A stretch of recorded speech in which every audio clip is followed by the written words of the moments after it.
Hi guys, here's a build I thought I'd never get finished. It is finally done. This is Thermaltake's AH T600, their Apache helicopter sort of inspired case. And I'm in a bit of a different room. I'm in a lot of a different room, and there's a bit of an echo I'm realizing. So I apologize for the audio. However, this thing's big and heavy, and I'm not going to lift it up on that counter again. I think I've only got a few more of those left in me, so I'm going to save it. But I'm glad I finally got it done. I've got it on this furniture dolly so I can move it around and show it to you. I like how the motherboard came with this magnetic shark fin antenna. It just looks like it belongs there. It's a nice little final touch. I am disappointed in the back of the case, and that Thermaltake has decided to leave it wide open. I think something needs to be there. Something should be an option at the very least for customers to buy something to put in there. On the inside, over here, if we turn it around like this for you, we can remove this screw, and then this glass panel swings open, and you can see the inside of the case. Now inside, we've got the GeForce RTX 3080.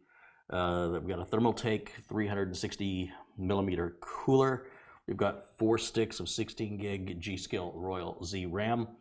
It's a Gigabyte Aorus board with a 10900K Intel chip and a Thermaltake 750 watt RGB modular power supply with 2 Samsung 970 Evo Plus drives that are NVMe drives on the board. And then we added a couple more fans to the front. I'm going to close this up. Now the cable management on this, I cannot stress enough, was a nightmare. And this is the most RGB I've ever put in one system, and I don't want to do it again anytime soon. It's really ridiculous and over the top. And if you thought building a computer was complicated, add a bunch of RGB to it and just really overcomplicate the crap out of it. Let me spin this around the other side, and I'll give you a look here at the cable management and what I've done. Every fan has 2 cables. We've got a total of 5 fans. On top of that, the water pump for the liquid cooler has lines that have to be run that you wouldn't run anywhere near as many if you just had a standard air cooler. But you can get a good look. We've got the 2 fan controllers. I had to tape those into the back of the motherboard tray. Thermaltake doesn't accommodate any place for these fan controllers, which is disappointing. Now, granted, I added one of the controllers, but they should have a place if you're going to build it the way they show it, which is with the additional fans up front. What was here was a bracket for mounting 2.5-inch solid state drives. Well, I guess they didn't have to be solid state, but 2.5-inch drives. Well, that bracket should have been something that holds these, or these fan controllers should have been designed to fit in the same form factor as a 2.5-inch solid state drive. Of course, the problem with that is you wouldn't be able to access the sides, and these have inputs on all sides. There's a USB plug here, there's 2 fan controllers here, there's 3 down here, and then there's power from the power supply here. So all 4 sides of this are used, which is just a terrible design in my opinion, because it makes your cable management very difficult, because you basically, you've got to manage a cable from every side of this little cube. If they'd have made it a rectangle, more like a 2.5-inch solid state drive, we could have used the bracket here, and then we could have had all the fan cables together and then the USB and power together. I don't know why they decided on this, but whatever. This is my final cable management, and that's the way it's going to stay. I'm done. Now, when it comes to the RGB lighting, well, this is just something you're going to have to see, and I'll let it speak for itself. I was trying to think of a good way to demonstrate this, and I think I've come up with a solution. Let me get some cables and cable this up. See, that's the other thing. See, I'm kind of struggling to get the screw in here, and this glass, it kind of moves up and down. So it's not exactly the most solid construction. There, I think I've got it threaded. Okay, let me grab some cables and we'll plug this bad boy in and see what happens. Okay, are you ready? Let's turn it around so you can see. Oh, how am I going to do this? All my cables are short.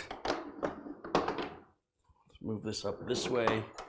Bring it around here like this. Should be about good. Right about there, I think. And we're getting some reflection. I don't know if I can get rid of that reflection. I guess I have to go this way. Okay, so I've got it cabled up and I've turned it so that you can see the side with all the lights, and let's fire it up. Here we go. Oh, to really appreciate this, I need to move the camera and turn down the lights. Let me turn down the studio lights.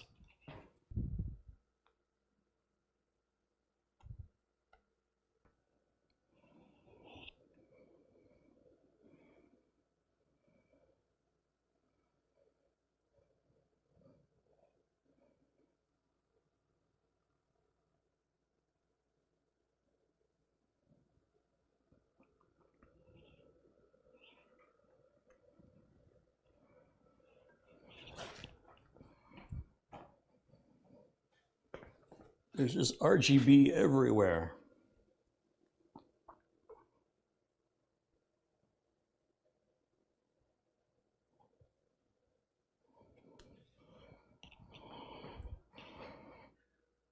So there it is in all its glory, just hooked up to a projector there against the wall. It's crazy. But there it is, ladies and gentlemen.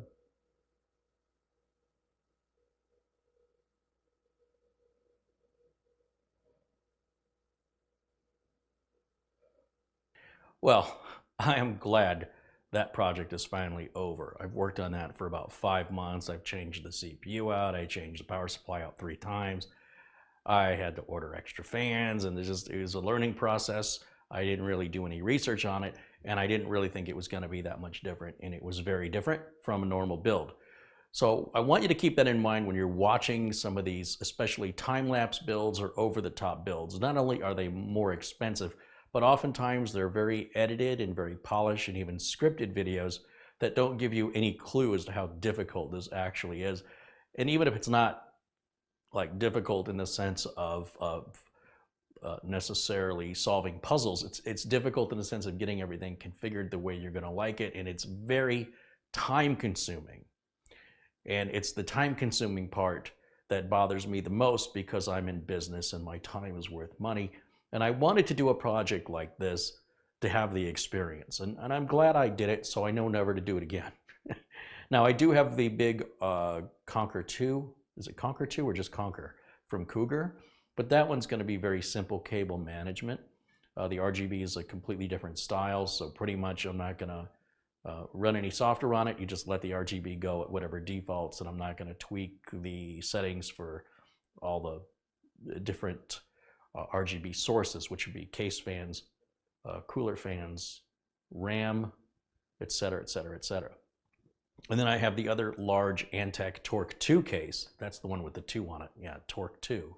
That's got the new Threadripper's Revenge build in it, which just has one little light on it. So as you can imagine, cable management on that is like 6 wires. Super easy, barely an inconvenience. So I'm going to stick to doing what I do best, and we'll let the enthusiasts waste their time with this nonsense waste of money to add all these pretty colors to a computer very few people are ever going to see. So with that, I do have the smaller version of the Thermaltake AH T600 case, or is it ATH? No, AH Attack Helicopter AH and then T600. There's a smaller version of it for a micro ATX motherboard, and that's the AH T200. I'm going to build a computer in that as well, but I'm not going to add all the RGB. It may have 1 or 2 RGB items, but again, nothing like this. This is a one-shot deal.